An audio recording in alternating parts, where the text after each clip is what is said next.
안녕하세요. 박명희 강사입니다. 반갑습니다. 자, 이 강의는 전산회계 1급 자격증을 취득하는 강좌이고요. 2023년도 시험을 대비하는 강좌입니다. 전산회계 1급은 과목이 이제 세 가지 과목으로 출제가 되고 있는데요. 해당 강좌는 이제 재무회계 첫 번째 강의와 시험과 관련된 간단한 소개 강의로 진행하겠습니다. 자, 이번 시간에 함께 살펴볼 내용으로는 전산회계 1급 자격증을 한번 살펴보고요. 그리고 뭐 회계 기초 개념, 전산회계 1급을 공부하러 대부분 강좌를 들으시는 분들은 회계에 대한 기초 개념은 있으실 거예요. 근데 간단하게 좀 볼 거고요. 그리고 재무회계와 재무제표의 이제 관계. 재무회계는 무엇입니까? 재무제표를 작성하는 것입니다. 그래서 마지막으로 뭐 간단하게 학습 정리 이렇게 하면서 마무리를 좀 지어 보겠습니다. 자, 그러면 이제 시험에 대한 안내를 잠깐 살펴보려고 해요. 자, 해당 시험은 한국세무사회 국가공인자격시험 홈페이지에서 시험을 응시하시게 되고요. 이 사이트가 제가 잠깐만 수정을 좀 할게요. 예, 저희 사이트가 앞에 라이센스 kacpa.or.kr 그 홈페이지로 들어가셔서 그 자료들을 이제 다운로드 받거나 뭐 관련된 자료들을 좀 보실 수가 있어요. 이걸 좀 옆으로 넘겨서 이렇게 자, 사이트 한번 들어가 볼 거고 앞에 그 라이센스라고 하는 그 주소창이 없는 세무사의 홈페이지 자격증도 있어요. 근데 거기는 시험 접수하거나 관련된 요 관련 사이트가 아니에요. 그러니까 세무사회 자격시험 홈페이지는 별도로 있으니까 혹시 또 다른 데 들어가실까 봐 여기 사이트 보이시죠? license.kacpa.or.kr 여기가 이제 시험 보는 관련된 홈페이지입니다. 자, 2023년도 시험 일정을 좀 볼게요. 2023년도 일정은 벌써 이제 100회가 넘었죠. 그래서 첫 번째 2월부터 해서 12월까지 연 6회 시험 응시하고 있고요. 106회부터 해서 이제 111회까지 2023년도 이제 시험 일정입니다. 참고하셔서 시험을 대비하실 때 이렇게 동영상으로 온라인을 통해서 강의를 들을 때는 실수가 그렇게 길지는 않는데 그렇다고 제가 뭐 너무 짧게 하지는 또 못해요. 내용이 그렇게 쉬운 시험은 또 아니고 그렇다고 되게 어려운 것도 아니고 그러니까 어느 정도 공부를 좀 해둬야 좀 탄탄한 상태에서 실력이 어느 정도 탄탄한 상태에서 자격증 취득이 가능하기 때문에 공부를 좀 꼼꼼하게 과목별로 하시는 게 중요해서 전산회계 1급은 제 생각에는 매일매일 뭐 8시간씩 공부한 사람들은 없잖아요. 정말 길게 공부하면 4시간씩은 뭐 하면 너무나 다행인데 4시간도 힘들죠. 그렇죠? 그리고 지금은 뭐 우리가 중고등학생들이기보다는 대부분 취업하거나 아니면 조금 그래도 성인들이 이 자격증을 취득을 또 하죠. 이런 식으로 이제 접근해서 자격증을 공부한다. 그럼 집에서 혼자 스스로 학습할 수 있는 능력이 있다는 얘기니까 막 엄마가 시켜가지고 엄마가 옆에 앉아있고 막 공부하고 이런 사람들이 아니기 때문에 하루에 정말 최대한 뭐 3시간씩 공부한다고 하면 2달이면 가능할 것 같아요. 여러분이 2달 정도 준비하셔가지고 2달마다 한 번씩 시험이 있으니까 시험 일정 잘 보셔서 자격증 하나 취득하면 평생 가니까 그러려고 이제 취득을 하는 거니까요. 그리고 관련된 자격증 이 홈페이지에서 자격증의 이제 종류를 조금 보면 시험 관련된 자격 시험 개요 전산세무회계 자격증이 크게 이제 4가지 자격증으로 구분되죠. 전산 세무 1, 2급이 있고 전산 회계 1, 2급이 있고 제일 쉽고 그 다음 어렵고 그 다음 어렵고 제일 어렵고 뭐 이렇게 난이도가 이렇게 올라가는 거예요. 그러니까 지금은 여러분이 이제 전산회계 1급 과목 공부하러 오신 거고요. 전산회계 1급 시험에 대한 전반적인 뭐 접수비가 얼마인지 그리고 또 어떤 과목들이 출제가 됐는지 이제 과목에 대한 출제 부분들은 여러분이 수업을 들으시면서 따라오시면 되니까 자, 시험이 어떻게 나오는지 이것도 좀 같이 화면으로 볼게요. 자, 홈페이지는 이거고 여러분이 나중에 이제 이 홈페이지에서 하실 일은 회원 가입을 하시는 거고 시험 접수하시고요. 그리고 홈페이지 맨 첫 번째 창에 보시면 이 하단에 KLF 프로그램 무료로 다운로드 받는 별도의 이제 메뉴가 있으니까 나중에 실무 수업 들으실 때 여기서 다운로드 받으시면 돼요. 무료입니다.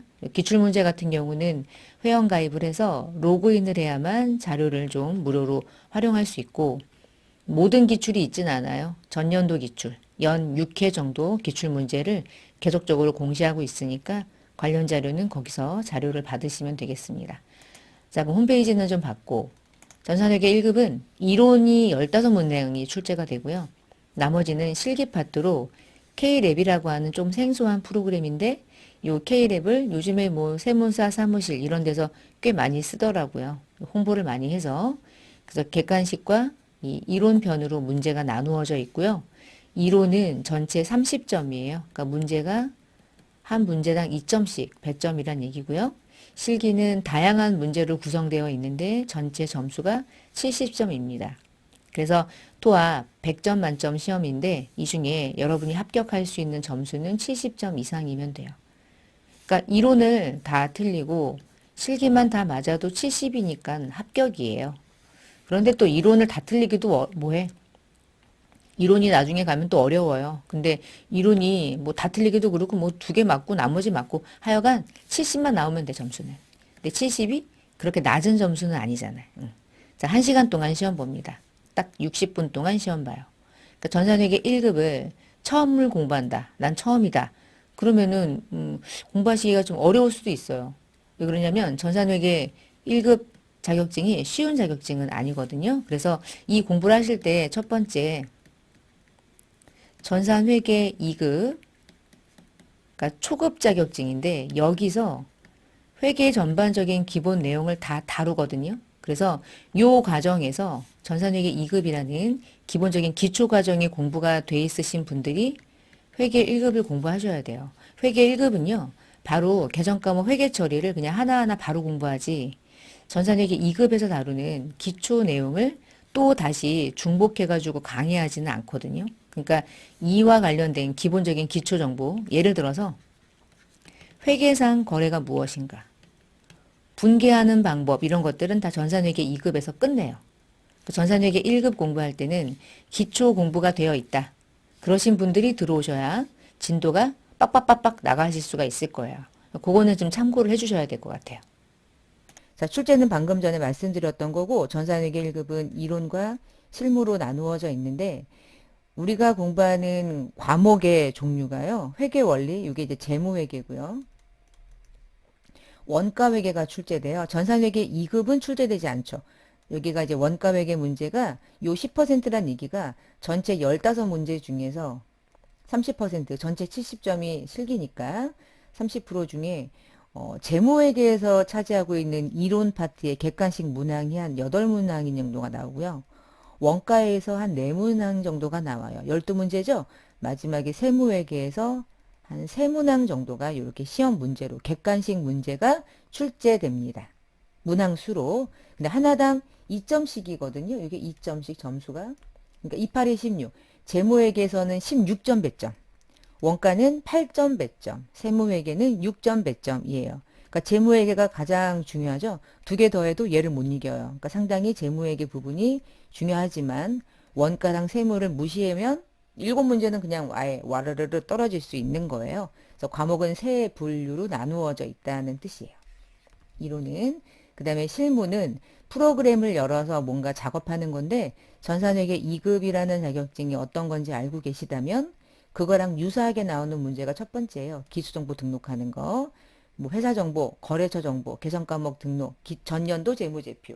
네, 전년도 재무제표가 전산회계 2급보다는 조금 더 어렵게. 왜냐하면 원가 파트가 나오기 때문에 제조원가하고 이제 연결되는 부분이라서 좀 단순하진 않아요. 여기서 전체 70% 차지하고 있는 부분 중에서 한 15% 정도가 차지한다는 뜻이고요. 거래자료 입력이 일반 전표에 입력하는 걸 의미합니다. 여기서 한 뭐 6문제 정도가 출제되는 걸로 보이고요. 부가가치세가 요 세무회계에서 말하는 요 세무회계가 부가가치세 VAT. 요 VAT 세법이 시험에 출제되는데 부가세랑 관련된 매입 매출 거래가 이제 별도로 실기 파트에서 입력하는 문제로 출제돼요. 부가가치세 문제로. 그리고 마지막은 입력하는 자료 그리고 재장부 자료에서 수정하거나 아니면 마지막에 장부 조회하거나 그리고 거래 자료 입력은 결산까지 포함해서 얘기하는 거고요.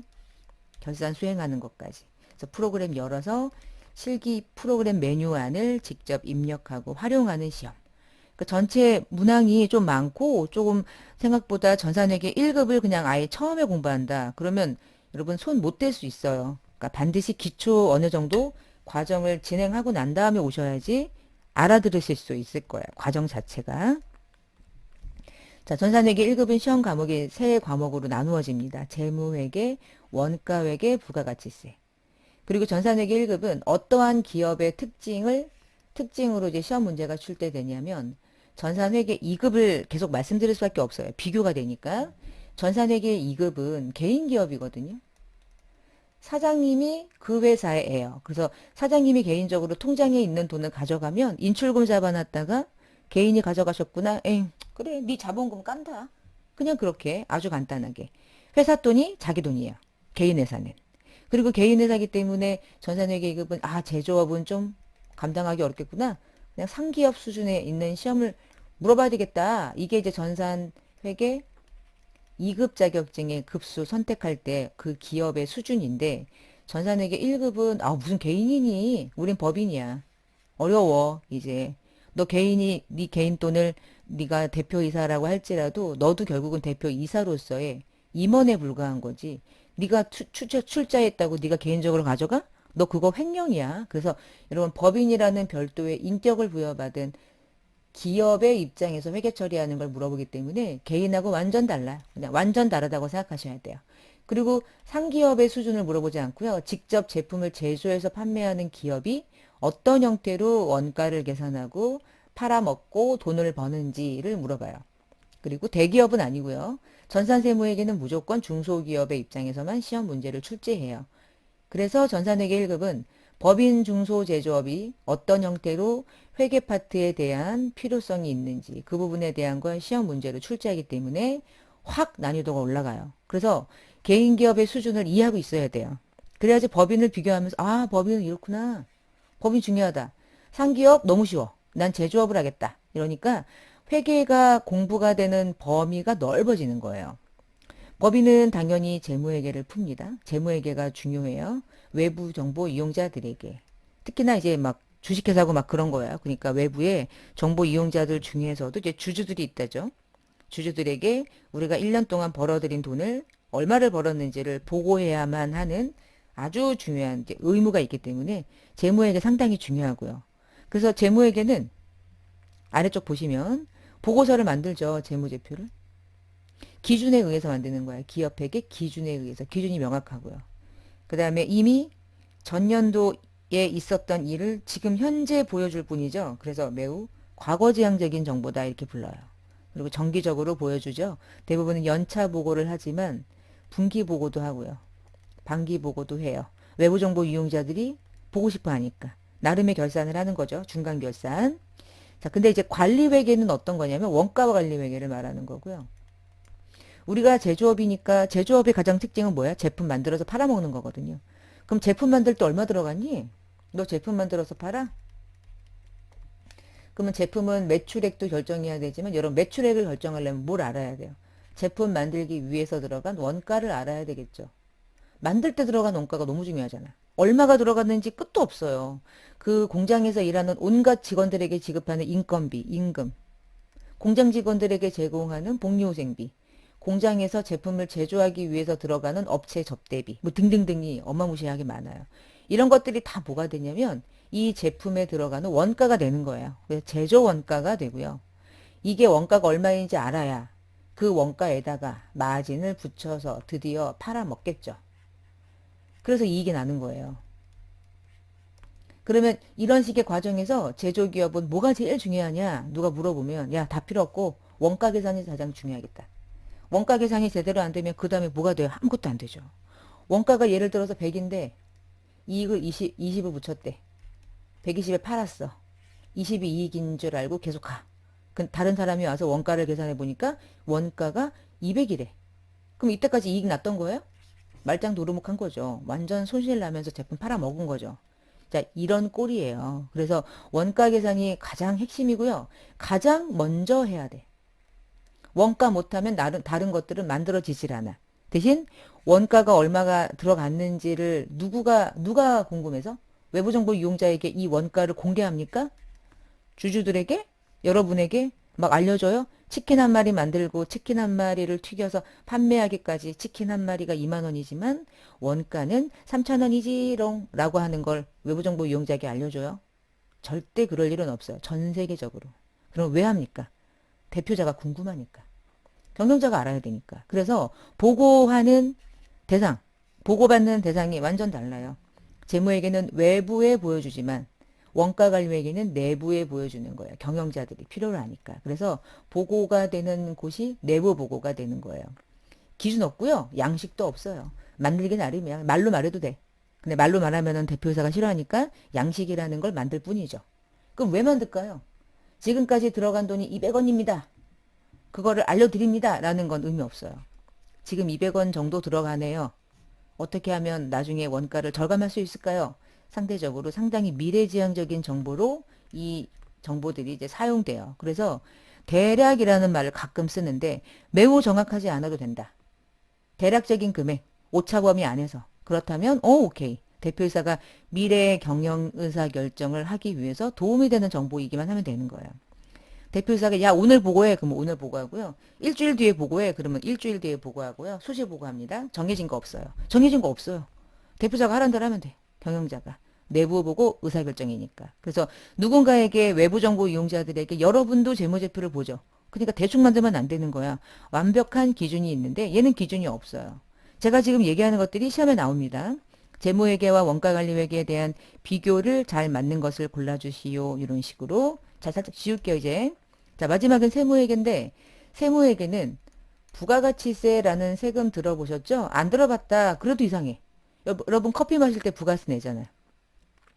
빵 사 먹을 때 부가세 내죠. 근데 흰우유 먹을 때는 부가세 안 내요. 부가세를 안 내요. 왜 안 내냐면 부가가치세라고 하는 그 세법에서는 부가세가 붙는 과세 물품도 있지만 에이 부가세 얘는 빼자. 그런 걸 면세 품목이라고 부르고요. 쌀, 당근, 양파 이런 면세, 농수산물 등은 전부 다 면세입니다. 그래서 부가가치세는 이렇게 나뉘고요. 그 다음에 우리가 이제 월급 받으면 무슨 세금 내요? 근로소득세 같은 거 내죠? 우리가 직원들을 고용하는 기업이라면 당연히 근로자들에게 월급을 줄 거고 월급을 줄 때 원천 징수하고 주고요. 누군가에게 돈을 지급하게 되면 지급할 때 까고 주죠? 그게 원천 징수라는 제도인데 그게 소득세에서 출발하는 징수 방식이에요.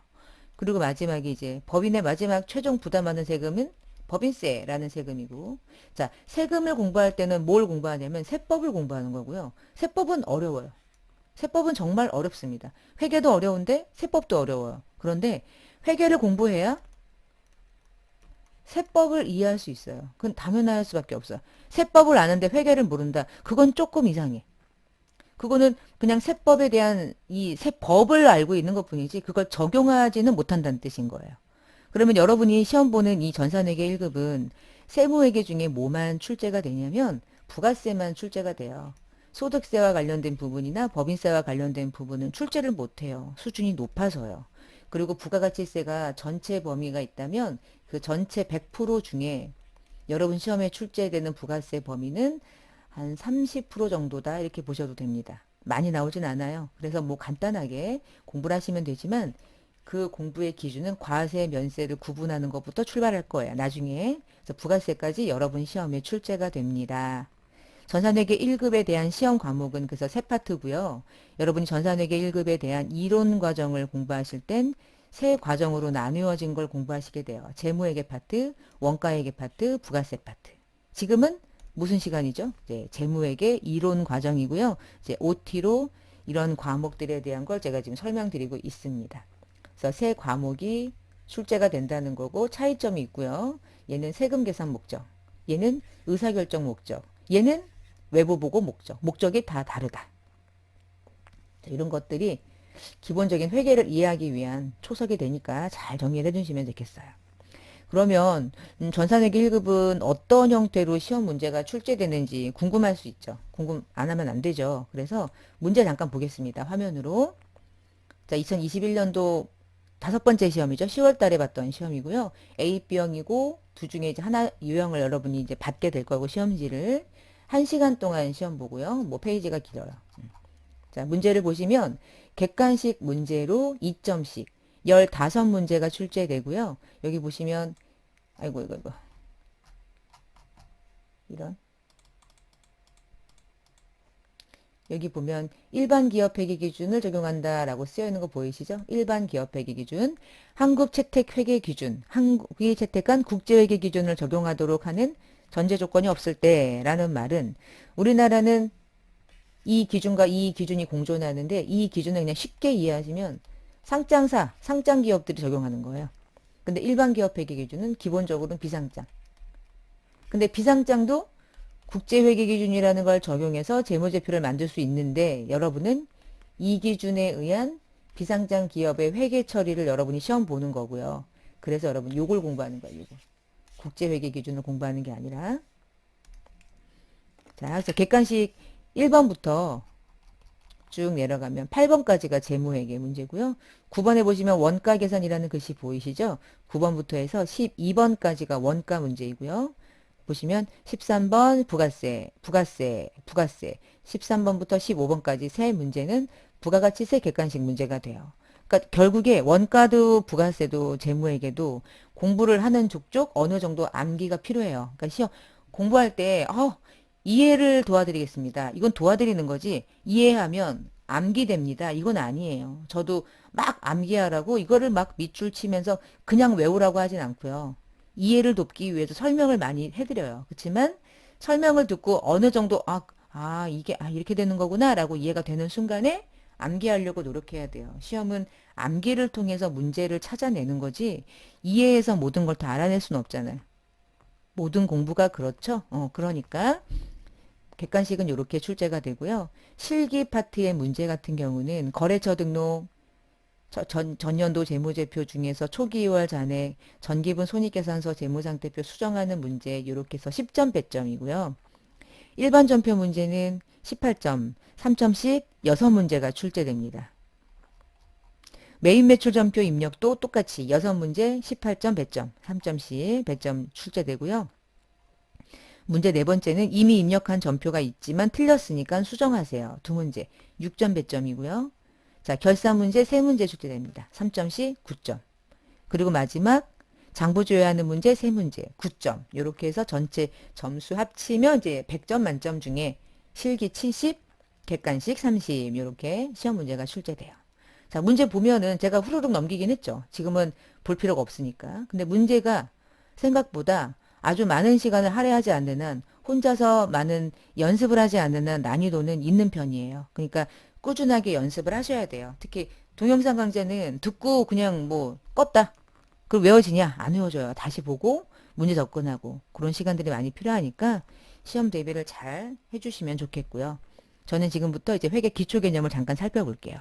자, 아시는 분들도 계실 거고 난 처음이다 이러시는 분들도 계실 텐데 회계라고 하는 게 기업의 정보를 이용하려고 하는 자들이 대부분 주주죠. 이렇게 주주, 채권자 또는 과세 당국도 있을 거고 여러분 같은 개인들도 있을 거고 기업 외부에 있어가지고 외부 정보 이용자라고 부르는 거예요. 그럼 기업의 정보를 외부 정보 이용자에게 알려주기 위해서 하는 절차가 회계입니다. 그래서 어카운팅이라고 부르고요. 이들에게 왜 정보를 알려줘야 되냐? 이들이 돈을 가지고 있거든. 자, 돈 가지고 있는 사람들에게 이 정보를 알려주면 우리 회사가 좋아 보이면 투자할 거고 별로 아니면 안 하겠죠. 그런 의사결정을 하기 위해선 정보가 필요하잖아. 그래서 이들이 합리적인 판단, 경제적 의사결정을 할 수 있도록 그 기업 실체가 가지고 있는 정보를 매우 유용한 정보겠죠. 그들에겐 그것들을 정보를 제공한 이 과정, 이 제공한 온 과정을 우리는 뭐라고 부르냐면 회계, 어카운팅이라고 불러요. 그러면 이때 유용한 정보라는 게 뭘까요? 네 글자로 말하면 재무제표를 말하는 거고 그건 객관적인 회계 원칙에 따라서 보고하는 건데 그 객관적인 회계 원칙이 현재 이원화되어 있다는 거죠. 왜 이원화가 되어 있냐? 기업의 특징으로 나뉘는 거예요. 자, 상장 기업은 코리아 IFRS가 한국이 채택한 국제회계 기준이라는 뜻이고요. 2011년부터 상장 기업은 의무적으로 이 기준을 적용해서 시험 보고 있어요. 전반적으로 이 배경까지 설명드리기에는 이 동영상 강의는 좀 시간이 짧고 요거는 인터넷 찾아서 보시면은 왜 국제회계 기준을 도입했는지를 여러분이 충분히 읽고 이해하실 수가 있을 거라서 요거는 넘어가고요. 근데 비상장 기업은 이걸 쓸 필요가 없거든요. 전부 다 영어예요. 영어를 우리나라로 번역하는 것만도 몇 년 걸렸어요. 거기다가 이 기준은 전 세계적으로 쓰는 거니까 복잡하고 매우 적용 사례가 어려워요. 그래서 야, 우리나라 기업만 비상장 기업이야? 그러면 전 세계적으로 네 기업이 있는지 없는지 모르지? 우리나라도 모르는데 뭐. 그러면은 비상장 기업은 이거 쓰지 마. 자, 우리나라 기준이 원래 있거든? 그거 쓰자. 그거 우리는 갭이라고 불러요, 갭. 맞줄여서 일반 기업 회계 기준이 일반 기업이 사용하는 회계 기준. 그래서 일반 기업 회계 기준이라고 부르고요. 우리는 이 기준이 아닌 이 기준을 쓴다. 비상장 기업도 국제회계 기준을 쓸 수 있어요. 선택할 수 있지만 우리 시험은 비상장 중소기업의 회계 처리를 출제하기 때문에 일반 기업 회계 기준에 의한 회계 처리를 여러분이 학습하시게 됩니다. 그걸 공부하신다 이렇게 이해하시면 돼요.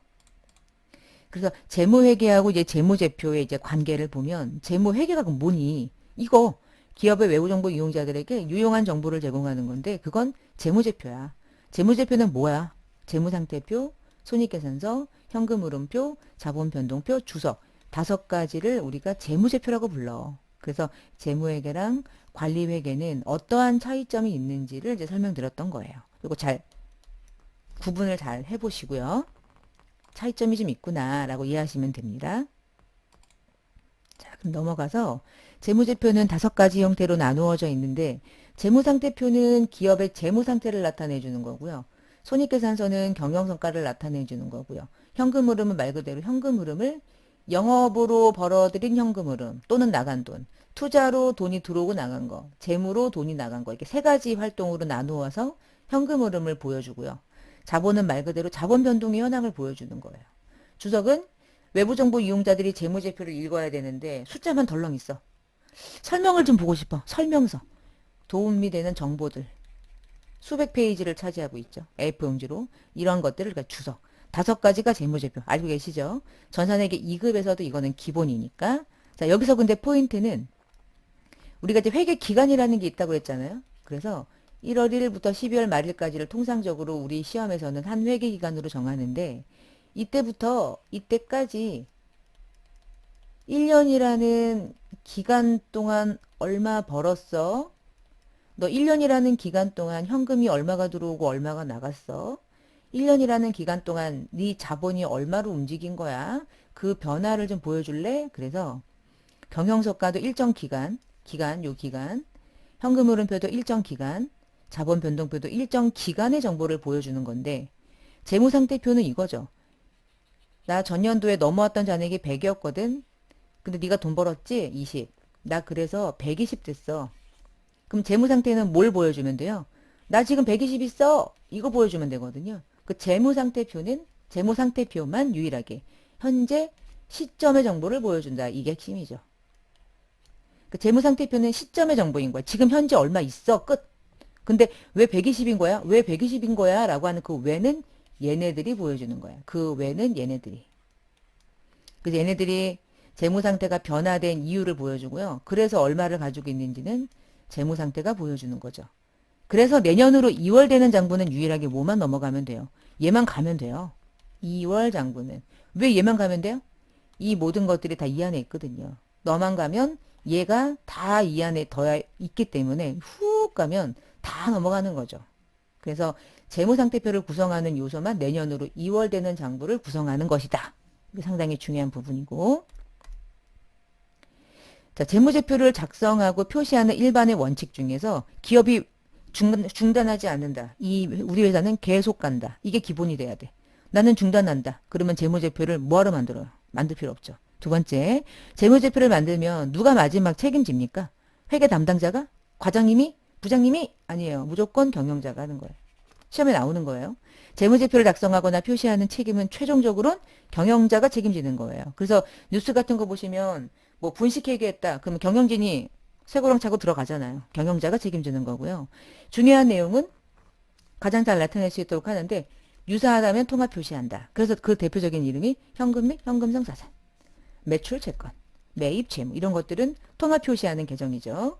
그리고 재무제표를 보여줄 땐 전년도 재무제표를 당기분과 함께 비교하죠. 그래서 우리가 장부 같은 거 조회할 때 정기분 재무제표가 무조건 조회되고요. 당기분 재무제표를 조회하면 전년도는 같이 조회되죠. 비교할 수 있도록. 기본이에요. 비교 재무제표.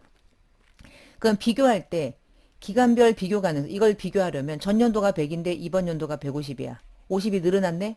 근데 50이 늘어났다고 얘기하는 그 100과 150과 이 50이라는 금액을 측정하는 방법이